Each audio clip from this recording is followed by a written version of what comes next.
안녕하십니까? 러빙타임 새벽을 여는 예수묵상 시간입니다. 오늘의 예수묵상 범위는 고린도전서 6장 1절로 11절까지의 말씀입니다. 오늘도 이 말씀 속에서 하루를 살아가는 데 필요한 영적인 힘을 얻게 되기를 간절히 소원합니다. 먼저 본문 말씀을 읽도록 하겠습니다. 너희 중에 누가 다른 이와 더불어 다툼이 있는데 구태여 불의한 자들 앞에서 고발하고 성도 앞에서 하지 아니하느냐? 성도가 세상을 판단할 것을 너희가 알지 못하느냐? 세상도 너희에게 판단을 받겠거든 지극히 작은 일 판단하기를 감당하지 못하겠느냐? 우리가 천사를 판단할 것을 너희가 알지 못하느냐? 그러하거든 하물며 세상 일이랴. 그런즉 너희가 세상 사건이 있을 때 교회에서 경히 여김을 받는 자들을 세우느냐? 내가 너희를 부끄럽게 하려 하여 이 말을 하노니 너희 가운데 그 형제간의 일을 판단할 만한 죄 있는 자가 이같이 하나도 없느냐? 형제가 형제와 더불어 고발할 뿐더러 믿지 아니한 자들 앞에 사느냐? 너희가 피차 고발함으로 너희 가운데 이미 뚜렷한 허물이 있나니 차라리 불의를 당한 것이 낫지 아니하며 차라리 속는 것이 낫지 아니하냐? 너희는 불의를 행하고 속이는구나. 그는 너희 형제로다. 불의한 자가 하나님의 나라를 유업으로 받지 못할 줄을 알지 못하느냐? 미혹을 받지 말라. 음행하는 자나 우상 숭배하는 자나 간음하는 자나 탐색하는 자나 남색하는 자나 도적이나 탐욕을 부리는 자나 술 취하는 자나 모욕하는 자나 속여 빼앗는 자들은 하나님의 나라를 유업으로 받지 못하리라. 너희 중에 이와 같은 자들이 있더니 주 예수 그리스도의 이름과 우리 하나님의 성령 안에서 씻음과 거룩함과 의롭다 하심을 받았느니라. 말씀 줄거리입니다. 바울은 고린도 교회 교인들이 세상 법정에 서로 고발하여 소송하는 문제를 책망합니다. 그리고 형제에게 불의를 행하기보다 차라리 불의를 당하는 것이 낫다고 권면합니다. 또한 바울은 불의한 자가 하나님의 나라를 유업으로 받지 못한다고 하면서 고린도 교회 교인들에게 그들 중에 성령 안에서 의롭다 하심을 받은 이들이 있음을 강조합니다. 고린도전서는 사실 여러 가지 주제들과 문제들을 다루는 것처럼 보이지만 그것을 하나로 묶는 주제가 있습니다.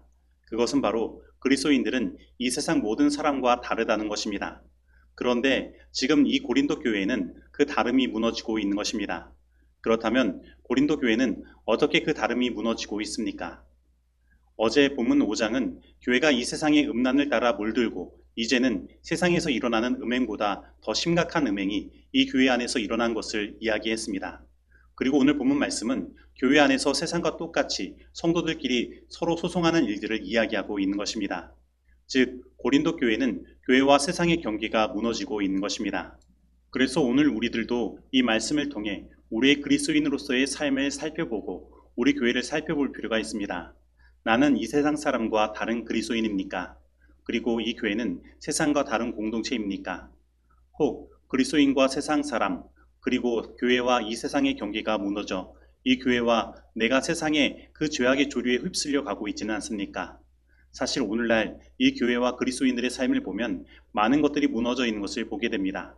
그리고 그 무너짐을 한마디로 요약하면 하나님의 통치의 부재입니다.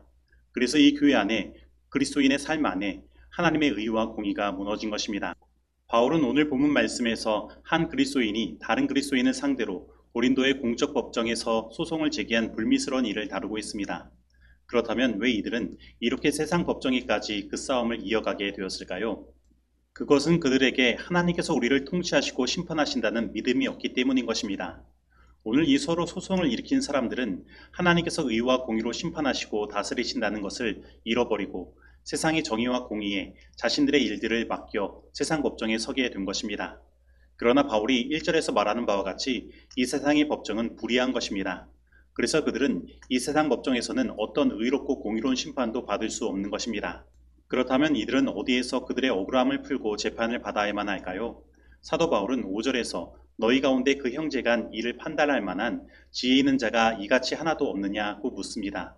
즉 만약에 그리스도인이 다른 그리스도인을 고소해야 한다면 그 교회의 공동체 안에서 올바로 판단할 능력을 갖춘 사람을 선정하고 그 공동체 안에서 문제를 해결하라고 바울은 말하고 있는 것입니다. 왜냐하면 오늘 우리의 하나님의 백성들은 나중에 하늘에서 세상과 천사도 판단할 것이기 때문입니다. 그러나 지금 고린도 교회는 그러한 심판을 감당할 수 없이 무너져 있는 것입니다. 그들도 8절에서 바울이 말하는 바와 같이 세상과 같이 의와 공의가 무너져 불의한 상태에 놓여 있는 것입니다. 그래서 사도 바울은 이러한 파격적인 제안을 합니다. 그것은 너희 안에 이러한 피차 송사함으로 완연한 허물이 있으니 차라리 불의를 당하고 속는 것이 낫다는 것입니다. 그리고 그렇게 해야 하는 이유 중 하나가 우리의 이러한 송사를 믿지 않은 자들도 다 바라보고 있기 때문이라고 바울은 말하는 것입니다. 그리고 이 바울의 논조는 아주 정확한 것입니다. 이 교회도 죄된 사람이 모인 곳입니다. 그래서 그 속에서 인간적인 어떤 판단을 아무리 잘한다고 한들 그것이 정말로 의롭고 공의롭게 되는 것이 힘든 것입니다. 왜냐하면 오늘 우리는 불의한 세상에서 우리도 불의하게 살아가고 있기 때문입니다. 그래서 바울은 이 소송의 문제를 오늘날 우리의 불의의 문제로 끌고 갑니다. 그리고 불의한 자가 하나님 나라를 유업으로 받지 못할 것을 이야기하는 것입니다.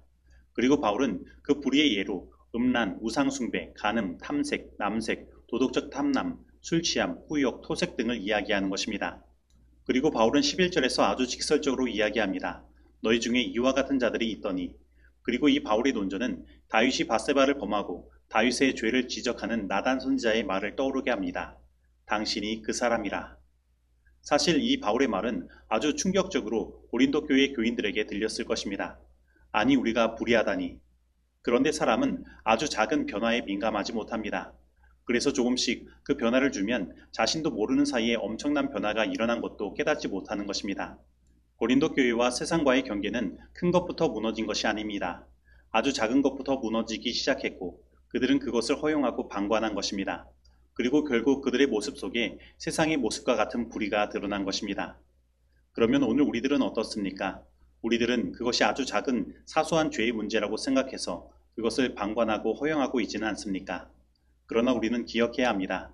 그 작은 구멍이 커지고 커져 걷잡을 수 없게 되거나 그 작은 구멍을 통해 들어온 세상의 조유로 결국 이 교회 안도 불의로 가득 차게 된다는 것입니다. 그리고 어쩌면 이미 우리는 그 경계선을 잃어버리고 불의한 가운데 놓여져 있는지 모르겠습니다. 그래서 이 교회 안에서도 의와 공의를 찾아보기 힘들지 않나 생각하게 되는 것입니다. 그러면 오늘 우리들에게 희망은 없는 것일까요? 우리는 어떻게 해야 할까요? 사도 바울은 오늘 본문 말씀 11절에서 이렇게 이야기합니다. 너희 중에 이와 같은 자들이 있더니 주 예수 그리스도의 이름과 우리 하나님의 성령 안에서 씻음과 거룩함과 의롭다 하심을 받았느니라. 즉 사도 바울은 너희 중에 이와 같은 자들이 있지만 우리는 주 예수 그리스도의 이름과 우리 하나님의 성령 안에서 씻음과 거룩함과 의롭다 하심을 받았다고 이야기하는 것입니다. 다시 말해 사도 바울은 그들이 침례를 받아 이미 하나님께서 그들의 죄를 씻어주시고 거룩하게 하시고 의롭다 하여 주신 그 사실을 이야기하는 것입니다. 그리고 바울은 거기서 희망을 찾는 것입니다. 사실 사람이 침례를 받았다고 해서 그의 삶 전체가 바뀌어 하나님께서 주신 그 새로운 생활 방식대로 살아가는 것이 자동으로 일어나는 것이 아닙니다. 하지만 사람이 이것을 믿음으로 받아들이고 나아갈 때, 그 삶에 주어지는 성령의 능력을 의지하여 나아갈 때, 그 삶 가운데 새로운 길, 새로운 생활 방식의 삶의 길이 열리게 되는 것입니다. 그러면 그 성령의 능력은 어떻게 우리들에게 다가옵니까?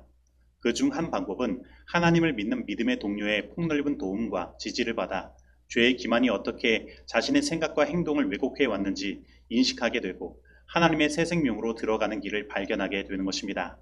그리고 그것을 우리는 선택하여 나아가면 되는 것입니다. 그리고 또 하나는 하나님의 말씀을 읽고 묵상하며 그 속에서 나를 바른 길로 이끄시는 하나님의 뜻을 발견하고 나의 삶을 조정하는 것입니다. 그래서 오늘 우리의 희망은 우리가 이 불의에서 건짐을 받고 이롭게 될 수 있는 그 길을 이미 마련하시고 성령을 허락하신 하나님께 있는 것입니다. 그러므로 오늘 하나님께서 마련하신 그 구원의 길로 나아가 이 세상의 모든 불의에서 깨끗함을 받고 모든 성도들과 형제의 관계를 회복하며 세상에 하나님의 그 사랑의 복음을 전하여 많은 사람들을 그 불의에서 돌아오게 하는 사명을 수행하는 우리 모두가 되기를 간절히 소원합니다. 자기 자신을 그리스도인이라고 부르는 많은 사람들은 단지 인간 도덕가에 불과하다. 세상에서 그리스도를 올바르게 나타내므로 그분을 영화롭게 할 수 있는 유일한 선물을 그들은 거절했다. 성령의 역사가 그들에게는 생소한 것이다. 저희는 말씀을 행하는 자가 아니다.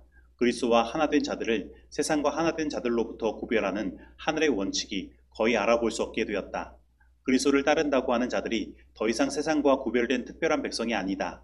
경계선은 희미해졌다. 사람들은 자기 자신이 세상을 따르고 세속적 습관과 풍속과 이기심을 쫓도록 내버려 둔다. 세상이 교회로 돌아와 하나님의 율법을 지켜야 할 터인데 오히려 교회가 세상으로 기울어 하나님의 율법을 범하고 있다. 교회는 매일 세속화되어 가고 있다. 신물교훈 315에서 316페이지의 말씀입니다. 이제 적용하는 시간입니다. 오늘 나의 삶은 세상 사람들의 삶과 어떻게 다릅니까? 그것을 구분지을 수 있는 확실한 경계선이 존재합니까? 오늘 나는 그것이 아주 사소한 작은 죄라고 하여서 그것을 방관하고 허용하고 있지는 않습니까? 오늘 나는 나를 이 불의함에서 건지실 유일한 희망이 하나님께 있음을 믿고 주님께서 오늘 나에게 주시는 그 성령의 말씀을 따라 순종하는 삶을 살고 있습니까? 오늘 이 말씀 속에서 내가 실천해야 할 것은 무엇입니까? 기도하시겠습니다. 하나님 아버지, 오늘 다시 한번 이 고린도전서의 말씀을 통해 우리의 삶을 돌아보고 세상과 우리의 무너진 경계를 다시 세우며 하나님의 거룩한 백성으로서의 삶을 살아갈 수 있도록 우리를 인도하여 주시니 감사드립니다. 하나님, 우리가 혹 아주 사소한 죄라고 하여서 그것을 방관하고 허용하고 있다면 그 죄에 대한 민감성을 허락하여 주시고 우리의 양심을 성령으로 각성하여 주셔서 그 죄에서 우리를 건져 주시옵소서. 그리고 오늘 우리가 이 불의한 세상에서 살아가며 우리도 그렇게 불의에 물들어 살아갔음을 주님께 고백하오니 오늘 우리를 죄에서 건져 주시고 깨끗하게 하여 주시는 그 하나님의 구원의 길로 우리를 인도하여 주옵시고 다시 주님의 성령의 말씀을 따라 주님께 순종을 드릴 수 있도록 인도하여 주시옵소서. 예수님의 이름으로 기도드립니다. 아멘.